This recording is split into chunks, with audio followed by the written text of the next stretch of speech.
My name is Martha Dada, and I am the founding attorney of Law Office of Martha Dada. I've been practicing in Riverside for almost 13 years now. We are located in downtown Riverside, very close to the courthouse. My client that we're talking about in this case, his accident occurred out in South Central Los Angeles, but he came to me because he was referred by another client that lives here locally in Riverside. So one of the main issues that we had in this case was that I did not handle the case from the very beginning. I came in about 8 or 9 months after. So he'd had another lawyer for about 7 months. And during the time that he was with the other lawyer, according to my client, he was instructed by some staff member that when he went to any of the doctors that his lawyer referred him to make sure he told them about all his complaints. But then if he went to a doctor, maybe through his own insurance, for other reasons like a cold or follow-ups for any other problems he may have unrelated to the accident, that he should not tell them about his complaints related to the accident.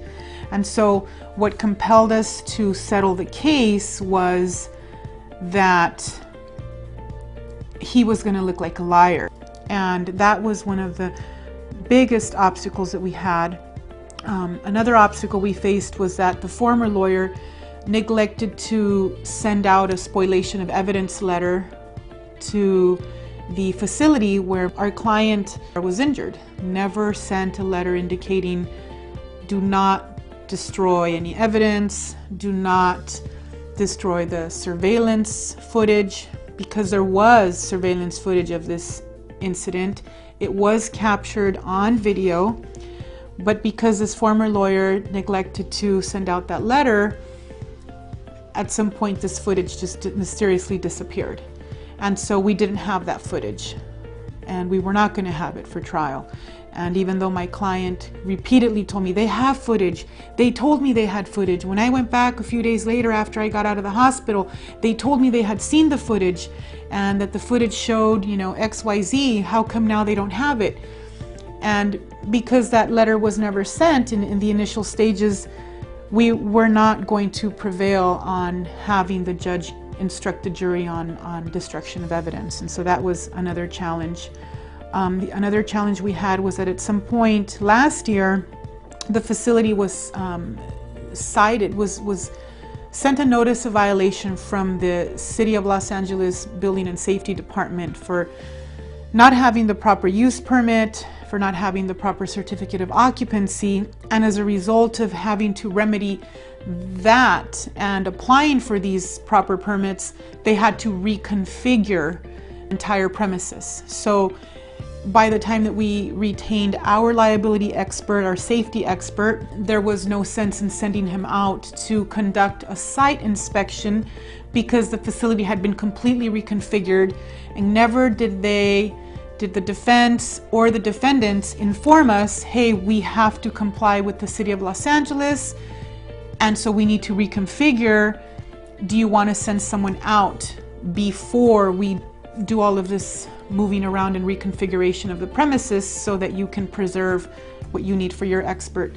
So those were some of the major challenges. And because of that and the fact that they were actually putting fault on the client, they were saying it's his fault that their 30,000-pound tractor backed into him in reverse, that's what compelled me to seek DK Global's help, because I thought it would be very helpful to be able to show the jury from our client's perspective, from his point of view, what happened that day.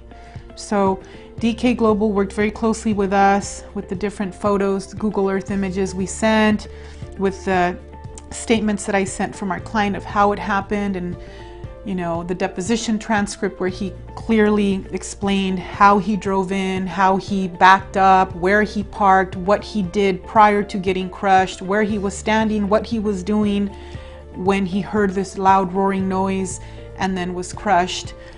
I thought that was going to be very helpful for the jury to be able to visualize that my client had no fault in getting crushed by a 30,000-pound tractor that backed up and didn't see him.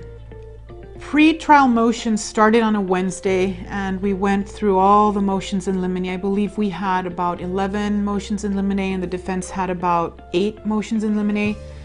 My co-counsel, Mary Caruso, argued all of our motions on a Wednesday and a Thursday afternoon.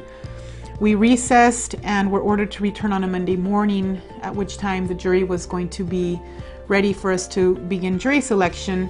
And just before we began jury selection, the case settled. And I think one of the big factors in helping settle the case was the fact that Mary Caruso successfully argued the opposition to the defense motion in limine, where they wanted to have the mechanism of injury animation excluded. And so the judge ruled in our favor, and we were going to be allowed to play the mechanism of injury to the jury. And I think the defense was pretty scared of that one. There was a comment by one of the defense lawyers that the insurance carrier really was pushing to have that animation excluded. And so we were very happy when Ms. Caruso successfully opposed that motion. And I think that compelled the insurance adjuster, who was present the day that jury selection was supposed to begin, to put a little more money on the table. At mediation, the most that the defense offered was $30,000. And the morning of jury selection, they got up to $475,000, and our client accepted that amount. And so the case is done.